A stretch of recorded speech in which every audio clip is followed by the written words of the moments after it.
우리는 지금 솔로몬 이야기를 계속 불편한 주제로 다루고 있습니다. 저도 이제 11장까지만 솔로몬하고 싸우고 이제 그만 솔로몬 이야기를 마감할까 합니다. 오늘은 아주 잘 알려진 그 스바 여왕의 방문기가 기록이 돼 있어요. 학자들마다 좀 견해가 차이가 있긴 한데 스바는 정확한 위치는 알려지지 않았어요. 그런데 돌아다니는 그 그림을 보면 스바 여왕의 얼굴이 검은 색깔로 되어 있습니다. 구릿빛 색깔. 그래서 아마도 남방 쪽 계통에 위치해 있지 않나 하는 추정은 할 뿐입니다. 그런데 이 고대 시대의 여인의 몸으로 한 나라를 다스리는 왕이 됐다는 것은 이 여인도 사실은 보통 여자는 아니에요. 캐릭터상. 자, 그러면 조금 더 자세히 들어가서 어떤 여자일까? 1절을 한번 볼까요? 1절. 스바의 여왕이, 그러니까 스바는 나라 이름이지 사람 이름은 아니에요. 여호와의 이름으로 말미암은 솔로몬의 명성을 듣고자 하여 어려운 문제로 그를 시험하고자 하여 듣고 와서 어려운 문제로 그를 시험하고자 하여 이렇게 되어 있습니다. 두 가지를 알 수 있는데 굉장히 궁금증이 많았던 여자예요. 그리고 이제 그 궁금증을 풀기 위해서 한 2,000마일 정도 되는 먼 거리인데 많은 재물과 특별히 수행원들을 데리고 이스라엘을 방문하게 된 겁니다. 근데 내용을 보니까 의도가 썩 그렇게 명쾌하진 않아요. 무슨 나라에 좀 무슨 문제를 상담한다든지 이런 차원이 아니고 시험하고자 하여 그랬어요. 그래서 그가 가지고 온 문제들, 어려운 문제라고 소개합니다. 이 어려운 문제가 뭘까? 이제 어떤 성경에는 이제 요즘 우리식 표현으로 얘기하면 수수께끼 같은 그런 난해한 질문, 요래도 틀린 대답이고 저렇게 해도 틀린 대답일 수밖에 없는 그런 함정이 있는 대답들이 있죠. 그런 난해한 문제들을 가지고 온 것 같아요. 저는 사실 개인적인 생각으로는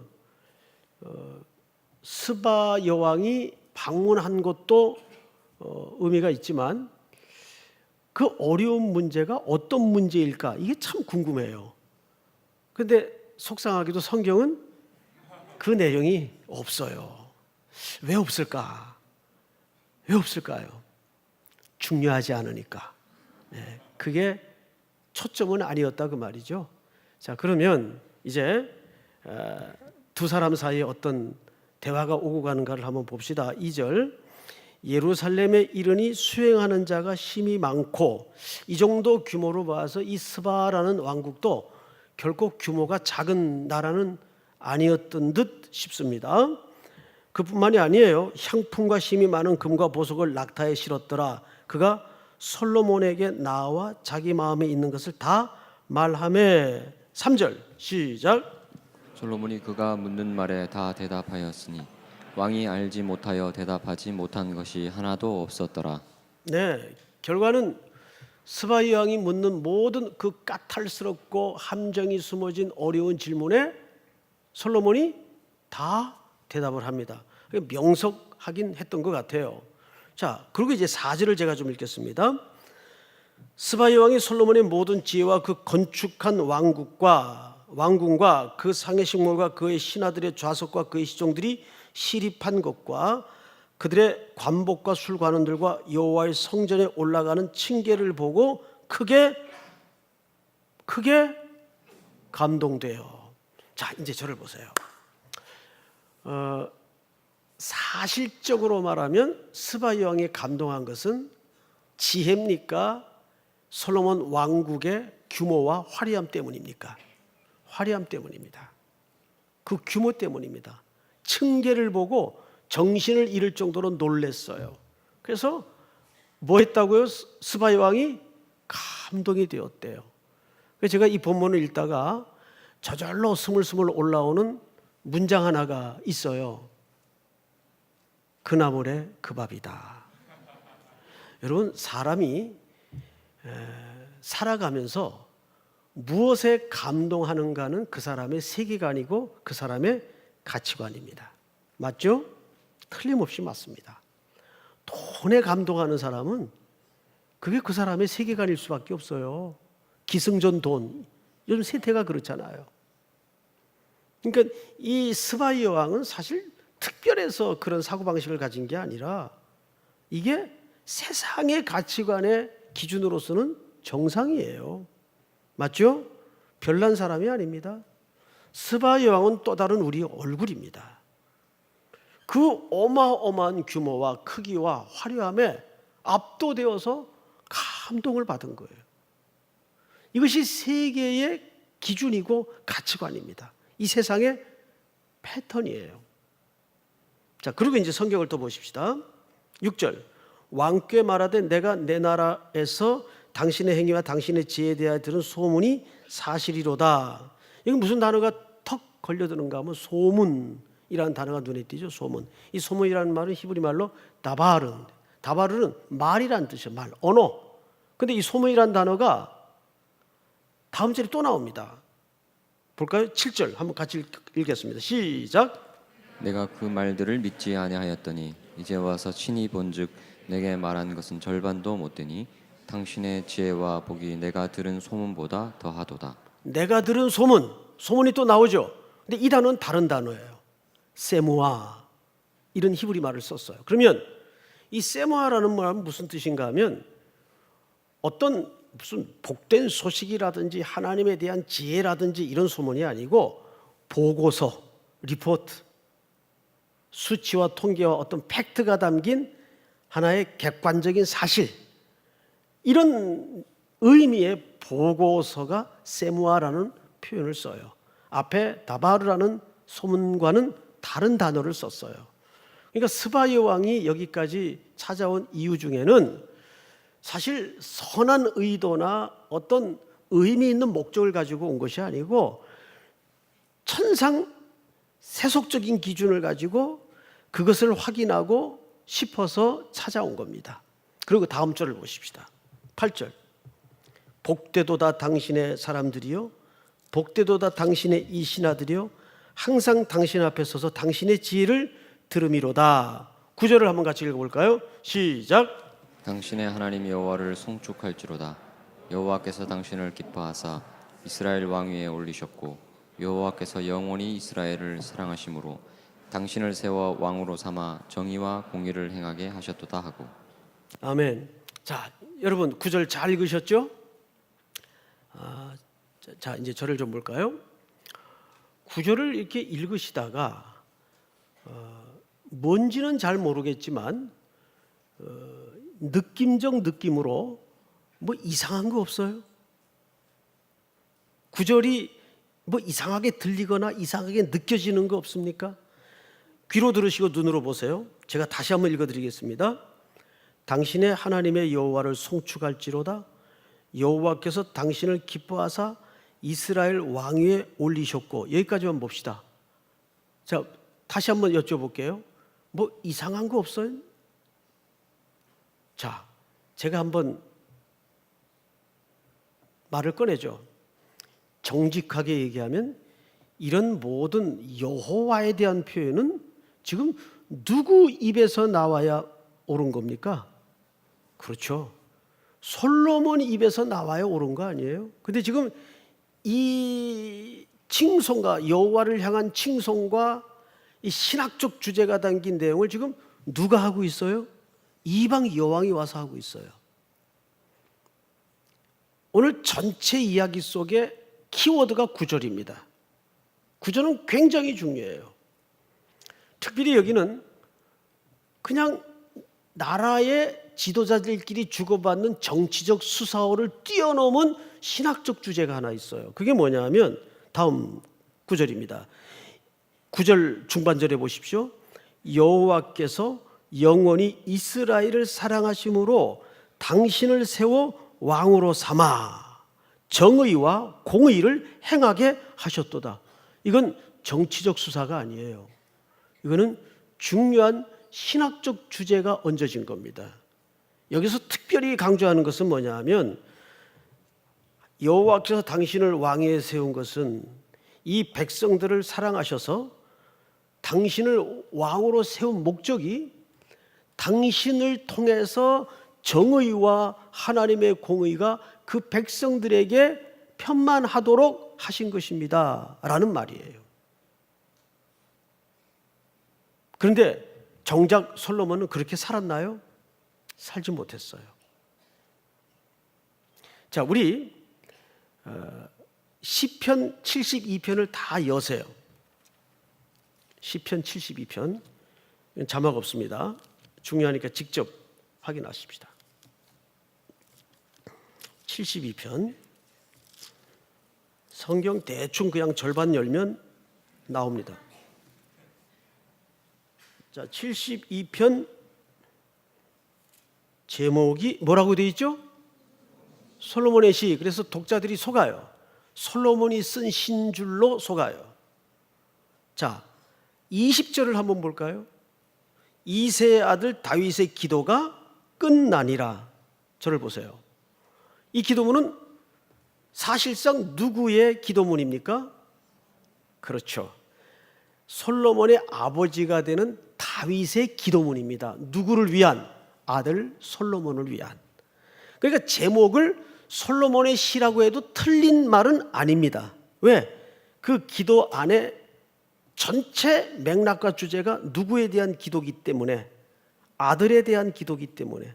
그러면 그 아들을 위해서 아버지는 어떤 마음과 예언적 내용을 담아서 기도했는가를 살펴보십시다. 1절 하나님이여 주의 판단력을 왕에게 주시고, 판단력은 솔로몬이 구했던 바로 그 지혜죠. 주시고 주의 공의를 왕의 아들에게 주소서. 자, 보세요. 그 판단력은 주의 뭐를 펼치기 위한 도구로 쓰여져야 옳았습니까? 주의 공의와 정의를 위해서 쓰여져야 되는 판단력이요 지혜였습니다. 그런데 여러분, 솔로몬의 이야기를 듣다 보면 한 번도 어김없이 일관되게 흐르는 원리가 하나 있어요. 아니, 원칙이 하나 있어요. 뭔지 아십니까? 지혜가 등장하는 곳에 반드시 은금이 등장하고 재물이 붙어요. 그러면 솔로몬은 그 지혜를 뭐 하는데 사용했다는 얘기가 되죠? 은금과 재물을 축적하는 데 사용했다는 얘기가 됩니다. 솔로몬의 지혜는 꼴랑 3장의 재판 이야기 때밖에는 등장하지 않아요. 그리고 나머지 모든 40년 통치 기간 내의 이야기는 그 지혜가 재물이 붙는데, 재물이 늘어나는 데 사용됩니다. 어떻게 생각하세요? 자, 성경을 좀 더 읽어보십시다. 3절 72편 의로 말미암아 산들이 백성에게 평강을 주며 작은 산들도 그리하리로다. 그가 가난한 백성의 억울함을 풀어주며 궁핍한 자의 자손을 구원하며 압박하는 자를 꺾으리로다. 이것이 바로 솔로몬에게 지혜를 구했던 다윗의, 그리고 하나님의 중요한 목적지였어요. 왜 솔로몬에게 지혜를 줬느냐? 솔로몬도 구할 때는 누구를 위해서 지혜가 필요하다고 구했습니까? 백성들의 마음을 듣는, 백성들을 잘 섬길 수 있는 지혜를 달라고 기도했어요.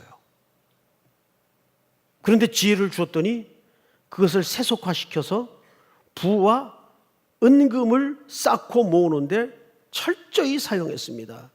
자, 9절을 볼까요?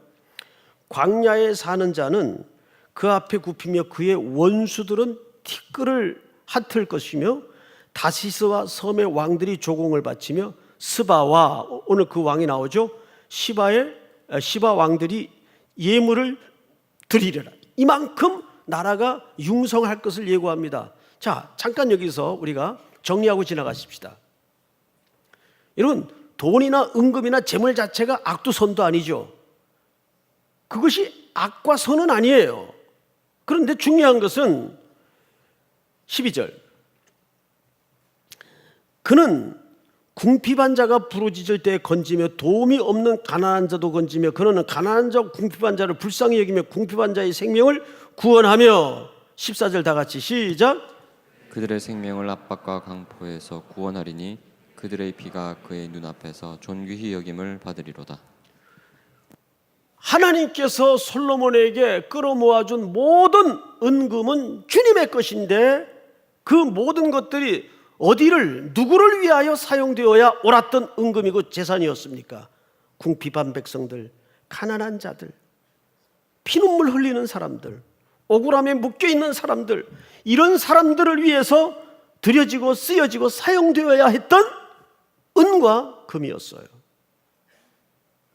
그런데 그 금이 실질적으로 어떻게 쓰여지는가를 우리는 오늘 10장에서 놀라움으로 바라볼 수밖에 없어요. 다시 10장으로 넘어가 봅니다. 열왕기상 10장 몇 절을 보시냐 하면 10절을 보세요. 금이 계속 쌓입니다.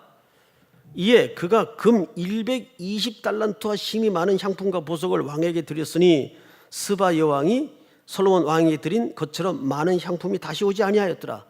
더 이상 많은 은금이 올 수 없을 정도로 많은 양을 스바 여왕이 솔로몬에게 바치고 갔다 그 말이에요. 11절 또 오빌에서도 금이 옵니다. 완전히 이거 마이다스 손이에요.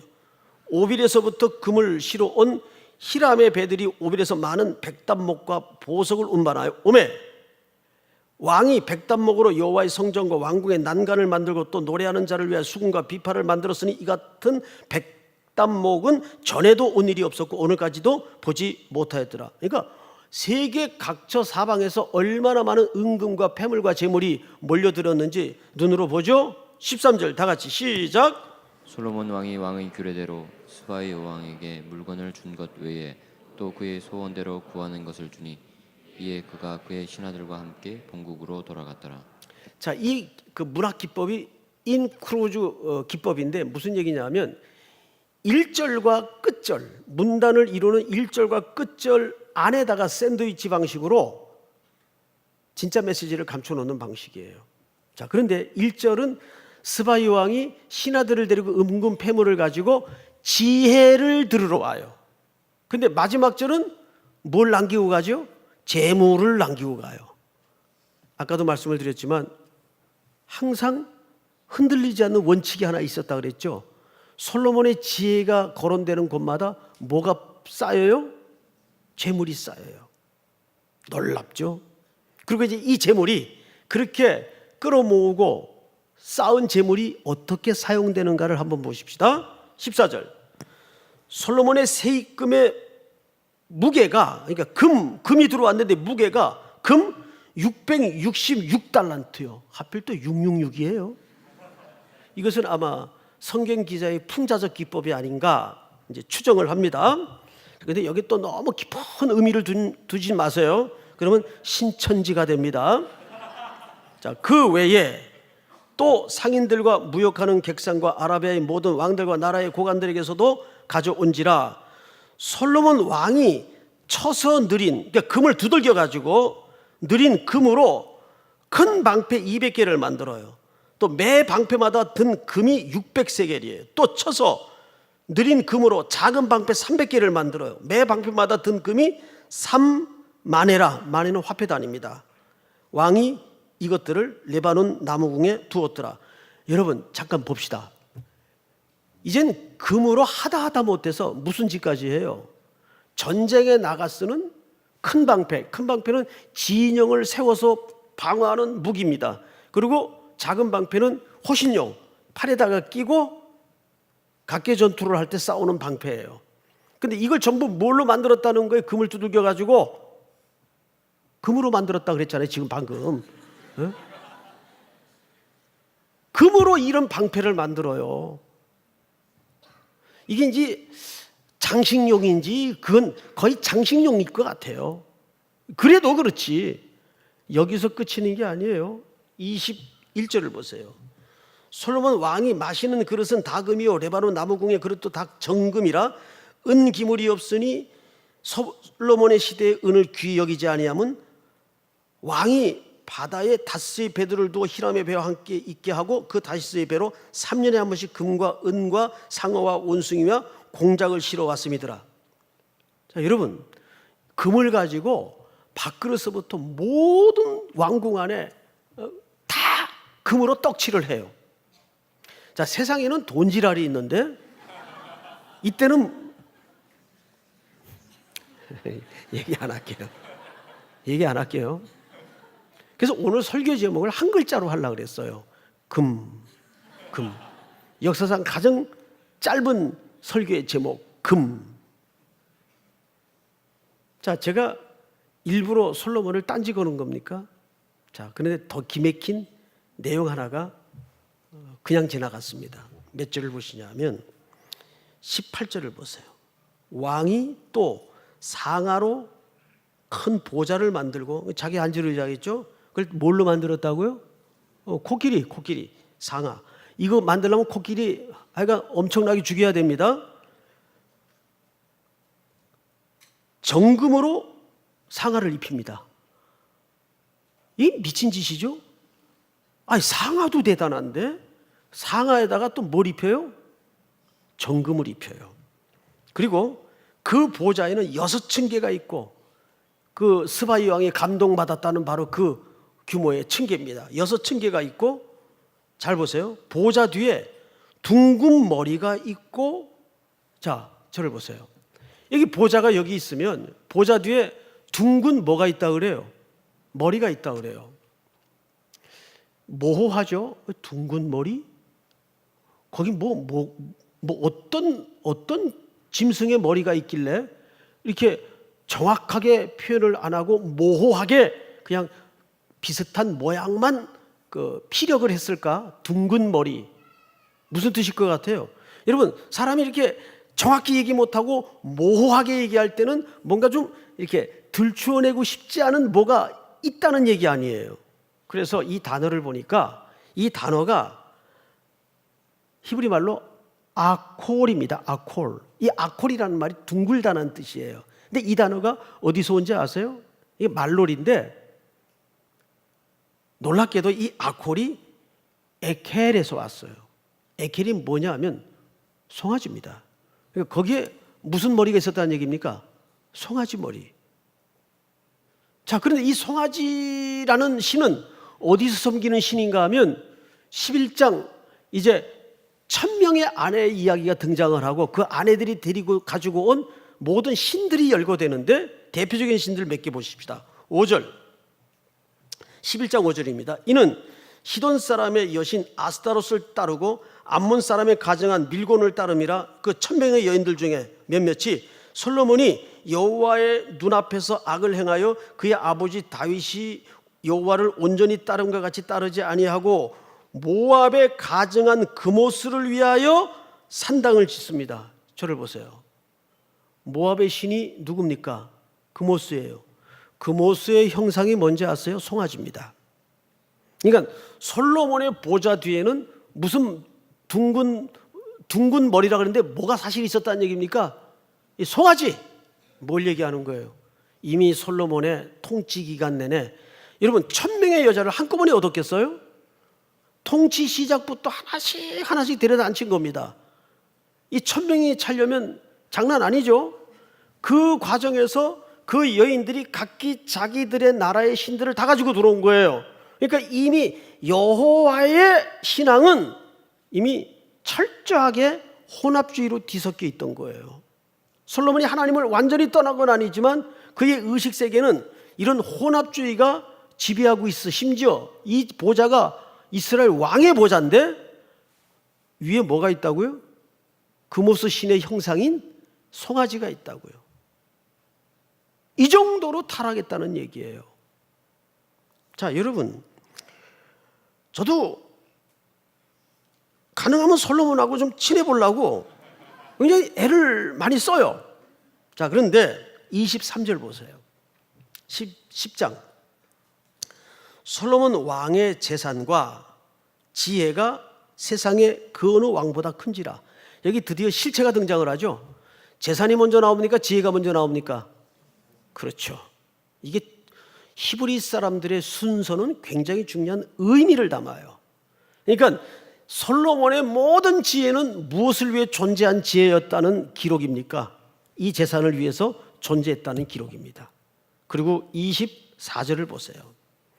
온 세상 사람들이 다 하나님께서 솔로몬의 마음에 준 지혜를 들으며 그의 얼굴을 보기 위하여 몰려듭니다. 자, 하나님의 말씀과 지혜를 듣기 위해 몰려듭니까? 솔로몬의 얼굴을 보기 위하여 몰려듭니까? 솔로몬의 얼굴을 보기 위하여 몰려듭니다. 우리도 한때는 스타 목사들을 쫓아서 불나방처럼 쏠려다니고 몰려다녔던 적이 있어요. 스타라는 말은 스스로 타락한 말의 준말이에요. 정신 차리세요. 예? 한국교회가 한때는 그런 미몽에 지금도 빠져있는 사람들이 있어요. 교회를 왜 사람의 명성을 따라 돌아다닙니까? 그 강단에 바른 하나님의 말씀이 선포되는가 아닌가, 그게 우선적 가치요 기준이어야지 왜 사람의 얼굴을 보려 나갑니까? 얼마나 이 시대에 솔로몬의 통치가 하나님 중심에서 떠나고 자기를 드러내고 자기 본의의 통치요 행위였는지 이 한 문장이 그대로 보여줍니다. 그래서 교회 목사는 제일 좋은 게 있는 듯 없는 듯, 있어도 잘 못 느끼고 없어도 잘 못 느끼는 그런 존재가 좋아요. 얼굴을 봐도 별 특징이 없어서 그냥 염소 시험지 씹듯이 덤덤한 느낌이 좋아요. 근데 어떤 분들은 아주 그 비복음적인 얼굴들이 있어요. 전혀 말씀에 집중할 수 없는 얼굴들. 아랍 왕자같이 생긴 사람들. 저는 그래서 하나님께 얼마나 감사한지 몰라요. 한 사람만 좋으면 되지 뭐 그래요. 그렇잖아요. 한 사람만 좋으면 되는 거지. 그리고 이제 결정판 26절서부터 솔로몬이 무슨 짓을 하나 보세요. 솔로몬이 병거와 마병을 모으매 병거가 1,400대요 마병이 12,000명이라 병거성에도 두고 예루살렘 왕에게도 두었으며 27절 시작. 왕이 예루살렘에서 은을 돌같이 흔하게 하고 백향목을 평지에 뽕나무같이 많게 하였더라. 솔로몬의 말들은 애굽에서 들여왔으니 왕의 상인들이 값주고 산 것이며 29절 다 같이 시작. 애굽에서 들여온 병거는 한 대에 은 600세겔이요 말은 한 필에 150세겔이라. 이와 같이 햇사람의 모든 왕과 아람 왕들에게 그것들을 되팔기도 하였더라. 그리고 11장 3절을 한번 같이 읽어볼까요? 시작. 왕은 후궁이 700여 첩이 300명이라 그의 여인들이 왕의 마음을 돌아서게 하였더라.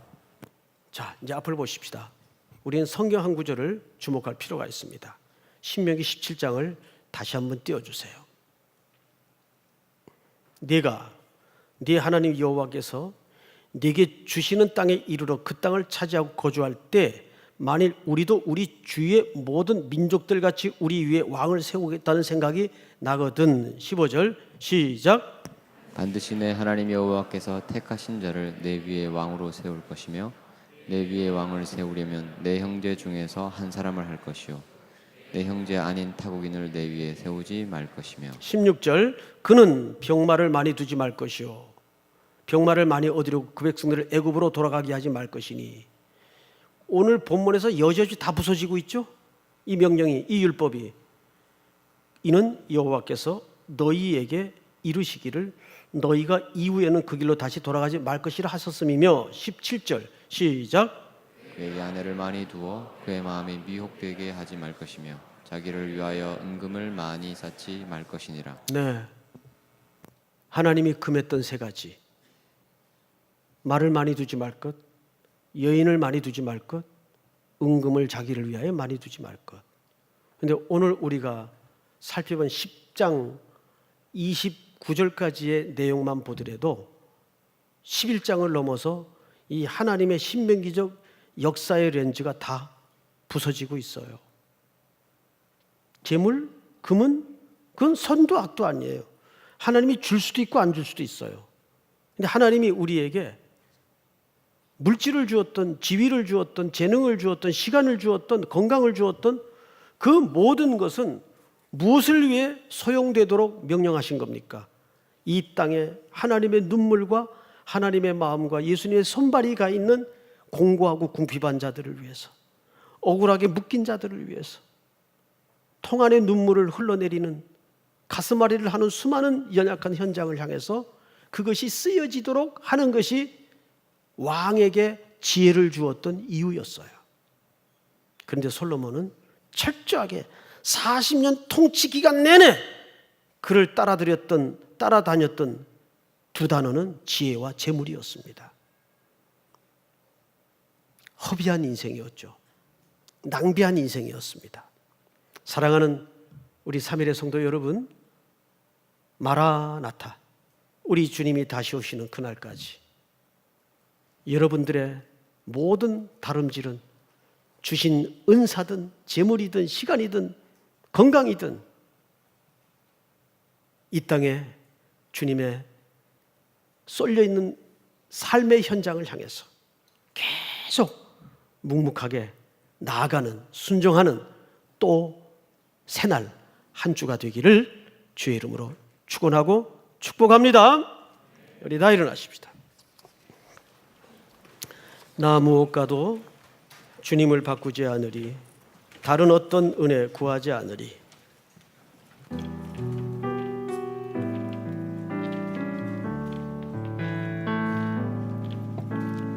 무엇과도 주님을 바꾸지 않으리, 다른 어떤 은혜 구하지 않으리.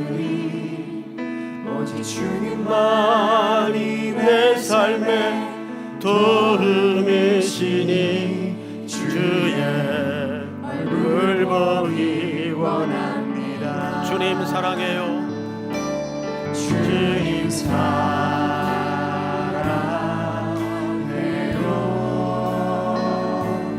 온 마음과 정성 다해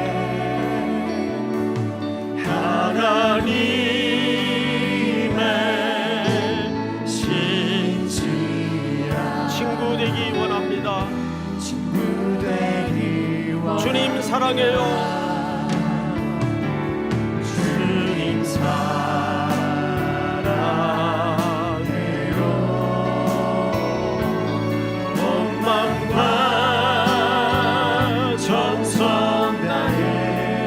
하나님의 신실한 친구 되기 원합니다.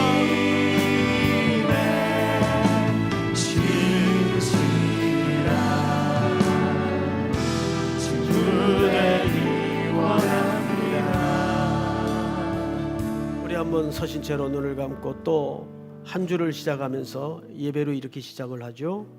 이렇게 기도했으면 합니다. 하나님이 내게 무엇을 주셨든 그것이 나 혼자 밥 새끼를 위해 사는 어떤 쌓고 모으는 축적이 되지 않도록 인도해 주시옵소서. 저 벌판을 향해서 한 주를 시작할 때에도 만나는 사람에게 복이 되게 하시고 만나는 사람마다 은총을 누리는, 하나님이 나에게 주신 복을 나누는 삶으로 순종케 하여 주시옵소서.